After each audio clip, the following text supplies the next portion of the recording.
Are you having a hard time figuring out what to get Dad for Father's Day? You should check out Row 1 Brand's Vintage Pictorum Gallery. They have America's best sports art. With over 7,200 historic sports prints, you're assured to find something unique for Dad this Father's Day. Instead of a boring old tie, get him a historic baseball photo taken by Henry High Sandham at the historic Polo Grounds Stadium in New York City during the 1894 Temple Cup. Or, if he's an NFL buff, check out the 1963 vintage NFL poster. These are so good looking that you'll be amazed how they turn out. Shop now at sportshistorynetwork.com/row1 and save 15% off your order. I'm on that mission to learn more about sports history and some of the greatest athletes in the world, and I decided to look into Joe DiMaggio, the Yankee Clipper, one of the greatest baseball players of all time. Look at his statistics, his career, and his life, and it's all coming up for you in just a moment.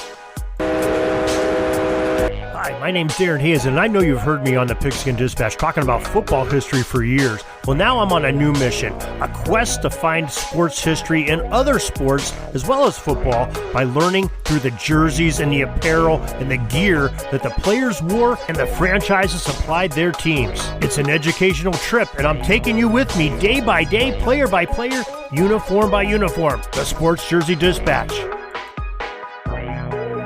This podcast is part of the Sports History Network, your headquarters for the yesteryear of your favorite sport. You can learn more at sportshistorynetwork.com. Hello, sports friends. This is Darren Hayes of the Sports Jersey Dispatch. Welcome once again to the Pigpen, your place to get some great sports history and the chronicles by the great players that played the game.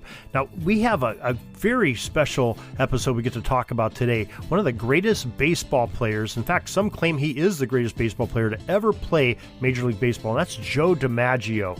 And I sat there and said, I know who Joe DiMaggio is, but do I really know a lot of history about him? And the answer was I really didn't. So I wanted to get a little bit into his career and some of the things that's happened to Joe as a person. Now, perhaps the best well-known baseball this side of Babe Ruth as a player is that fella born in Martinez, California on November 25th, 1914, named Giuseppe Paolo DiMaggio. To the baseball world, he's known as Joe DiMaggio. There are hundreds of places you can go to learn about the stats of Jumpin Joe, and we will cover a few of them here. But the stories within the story of Joe D are truly what makes him an interesting figure in the chronicles of sports. Now, for starters, let's pay this great ball player his respects by what he did on the field. Now, Joe had a 13-year career for the New York Yankees, spanning from 1936 through 1951, and that was interrupted for 3 seasons when he served his country in World War II in the Army Air Corps. And he wore the number 9 at first as a rookie, but then changed his pinstriped uniform adornment to display the number 5, and that's what he's most well known of. And that's why the Yankees retired his number 5 jersey. If you look at our greatest players in MLB history, number 5s, Joe DiMaggio is definitely on that list. And his career batting average was an amazing .325 with 361 home runs, 2,214 hits, and 1,537 RBIs per the Baseball Reference website. Now, according to the website JoeDiMaggio.com, the legendary Yankee center fielder had 10 top 10 finishes in the most valuable player voting in his 13-year career, and he took home the hardware for the award 3 different times. Joe was a member of every All-Star team selected in every season in the big leagues he played in, and yes, 13 times in 13 years. DiMaggio was the MLB's Player of the Year and won 2 batting titles as well. And he also led the majors in home runs on 2 different occasions, as well as he was at the head of the pack twice in runs batted in department. The legendary player played on 9 World Series championships teams and in one other title series in which the Yanks lost. DiMaggio recorded 8 home runs in the World Series games he played in, but not one of them was at Yankee Stadium, a very interesting fact. There was one that could have been, though. It happened in Game 6 of the 1947 World Series as crosstown National League rivals the Brooklyn Dodgers were playing the Yankees for the World Series crown. at Yankee Stadium with 2 outs in the 6th inning. DiMaggio was up to bat with runners on first and second, and Dodger left-handed pitcher Joe Hatton, who had just recently entered the game to face DiMaggio, took a pitch right across the plate at Joe, and Joe belted it long to left field. And the ball sent the Brooklyn outfielder back, and just before short of the fence, it separated the bullpen about 415 feet. The ball was caught by Al Gianfridio. Now, the Dodgers held on to win the game, Game 6, 8-6, and force a Game 7 with the Yanks. And the New York club won it all in the next evening in that Game 7, 5-2 for the Yankees to take the World Series title. What a tremendous thing. But that was the closest he came to having a home run. It was that short fence, 415, and the great Brooklyn Dodger outfielder made a catch. It was very tremendous. We have a video of that play that's on YouTube that we have ready for you to watch. Now, Joe DiMaggio had a great 56-game hitting streak that started on May 15, 1941, and ran all the way until just after the All-Star break on July 16th. During that hitting streak, Joe D batted .408 with 15 homers and an amazing 55 RBIs, while only going down on strikes a mere 5 times in that whole span. DiMaggio even had a hit in the All-Star game during the streak, though it did not count as part of the games in succession with hits. Probably should, so we really could say 57 games with hits. What was even more amazing was the fact that in 22 of those 56 games in the streak, they were multi-hit games for the great Yankee Clipper. Now that, as a being very productive player, I think you should surely say. Now, many think that in 1939 the Yankees may have been one of the best teams ever assembled, and I think those that say that just might be right.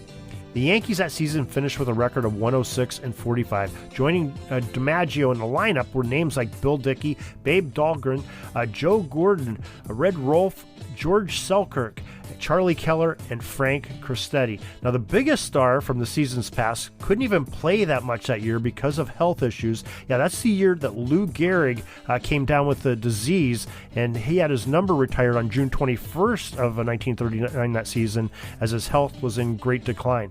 Joe DiMaggio and Gehrig were able to play together for 4 seasons before the illness set in, preventing Lou from playing on.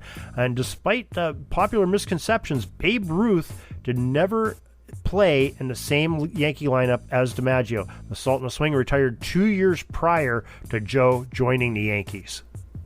Now, the Yankee Clipper Joe DiMaggio was not only a big league hitter and fielder, but he also could play the field quite well in the big leagues in his personal life. Now, Joe married not one, but 2 stars of the day, Dorothy Arnold and Marilyn Monroe.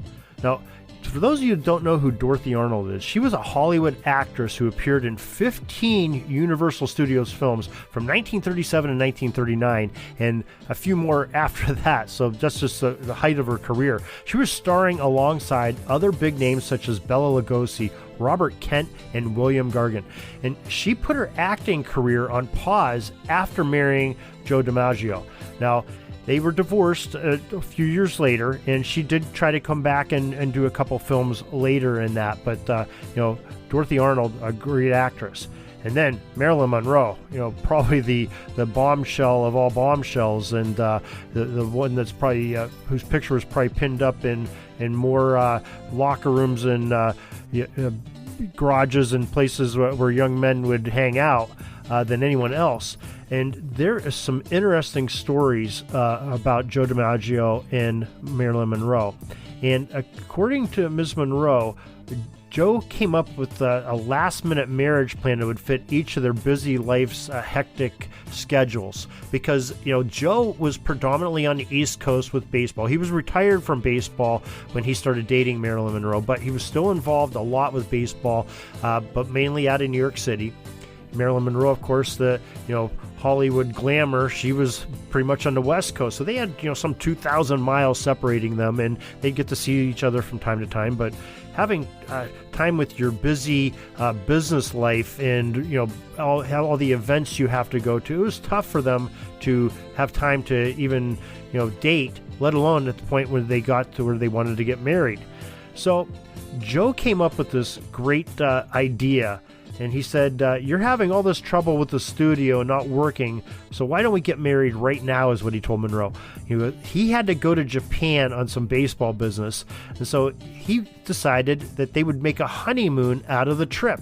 So Marilyn Monroe recalls DiMaggio saying, and so we were married and off to Japan for our honeymoon. So they got, married. Joe DiMaggio, was originally from San Francisco, so they got married, I believe, in the San Francisco area out on the West Coast, and then took off for Japan from there on their honeymoon.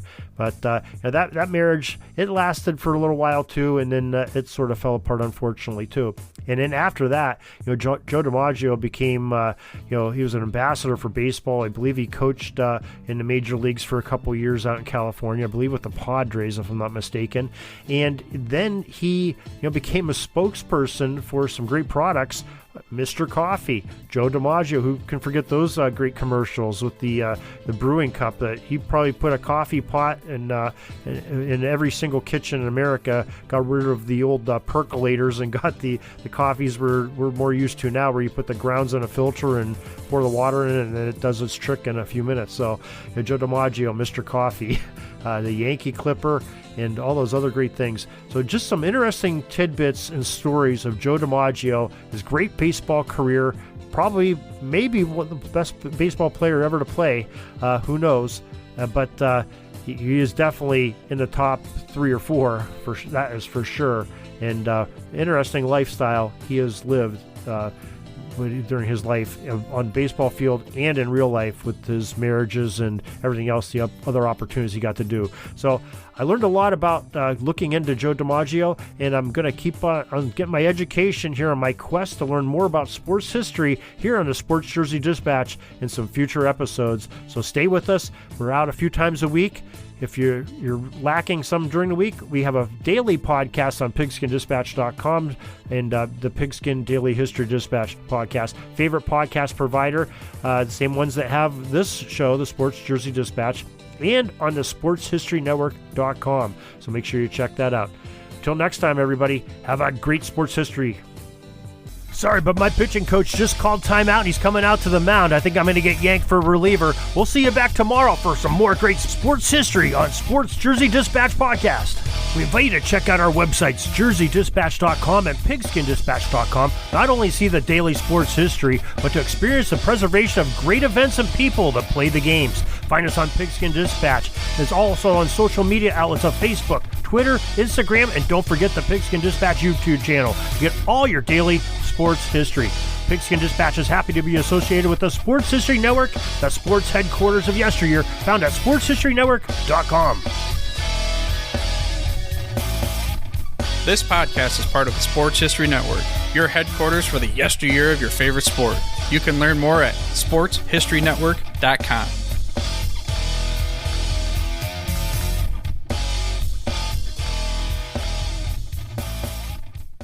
At the Sports History Network, we're all about sports yesteryear, and so we're so pleased to introduce you to Row One, an online memorabilia gallery and shop that brings your sports history to life anywhere. The Row One gallery includes over 5,200 gorgeously reproduced prints of team posters, game program covers, game tickets, advertisements, and more in baseball, pro and college football, pro and college basketball, and more. And any gallery item may be printed in a variety of sizes on wood, metal, canvas, acrylic, or poster paper. And in Row One shop, check out the thousands more of unique items with the retro and historical designs dating back to 1876, including t-shirts, long sleeve shirts, phone cases, mugs, blankets, pillows, towels, and even shower curtains. Go to sportshistorynetwork.com, ROW1, for access to the full Row One catalog and for gallery prints and gift items, plus get a 15% discount off all prints on the Row One Pictorium Gallery with coupon code SHN15. Follow the link on the show notes.